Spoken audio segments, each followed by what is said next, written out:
Our next speaker is Joe Survant. Joe served as Kentucky Poet Laureate from 2003 through 2004. He grew up in Owensboro on the Ohio River, a circumstance that he counts as one of the main influences in his writing. He notes that water, ponds, streams, and rivers, both surface and underground, is a constant presence in his poetry.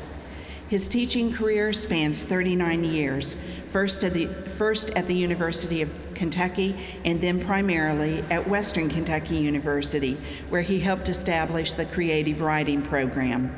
He also taught for 1 year at the University, I'm going to say this wrong, University Science Malaysia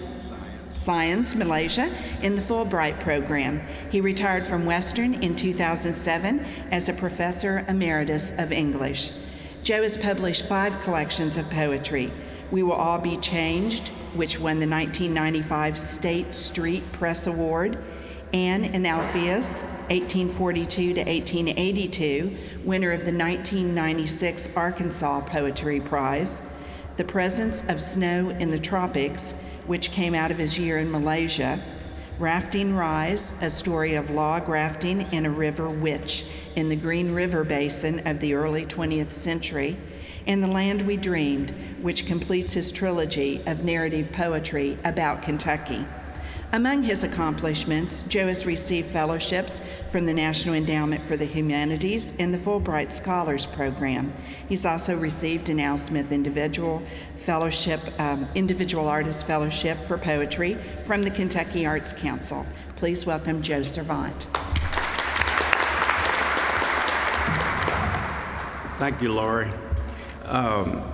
Richard and Cena and I were just talking about how nice it is to do this every spring. You know, it's just we're celebrating poetry, but it's also a celebration of spring, and got a beautiful room here. The acoustics aren't great, but it's a gorgeous layout.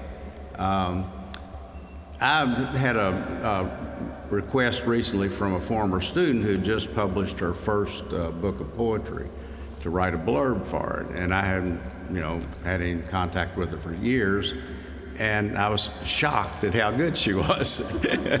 So, this is sort of a sign that things have continued, and not too long ago, I had a request from the widow of one of my old friends whose son was interested in writing poetry, and she wanted to know if I would read some of his poetry and offer some criticism. So, you see this continuity, and I think that's really important, sort of alluding to what Richard's talking about, too, that you're happy to see people beginning to succeed as writers, and you're happy to see people beginning to be interested in it and to try to write.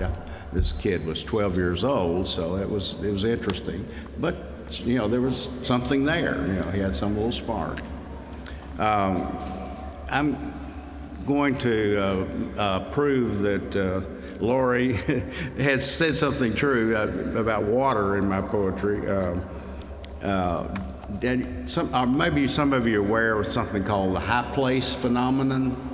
It's that fear or that urge that most people get every once in a while when they're in high places to jump or to think about it at least. And there are various explanations for it. One of them is a kind of a revving up of your survival instinct, which makes you step back from the edge.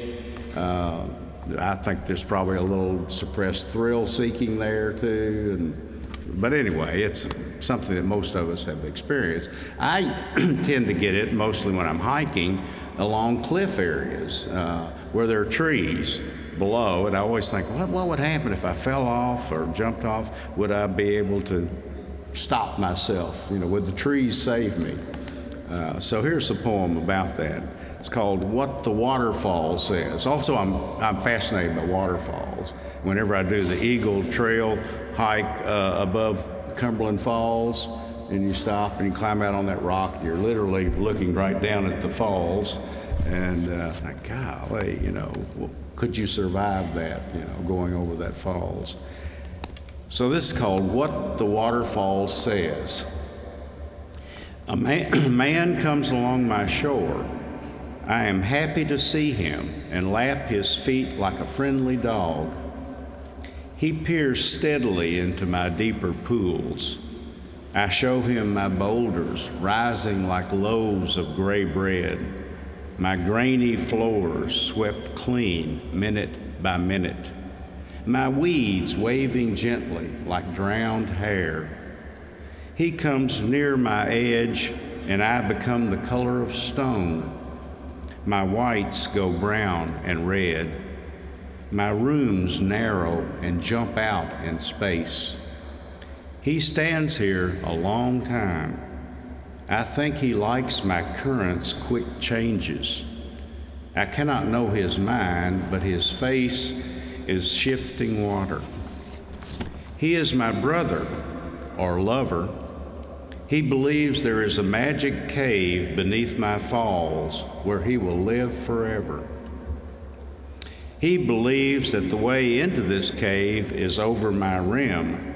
He steps into me, but I am myself, and beneath me only water and rock. The last one is a fairly recent poem, sort of a dream poem called Love Letter in the Spring. My heart is empty, I say. I have lost my words. You follow me down a dry trail of loose gravel. The spring, hidden in the shade of blinded rocks, is still dry. The sun slowly devours itself in an empty sky.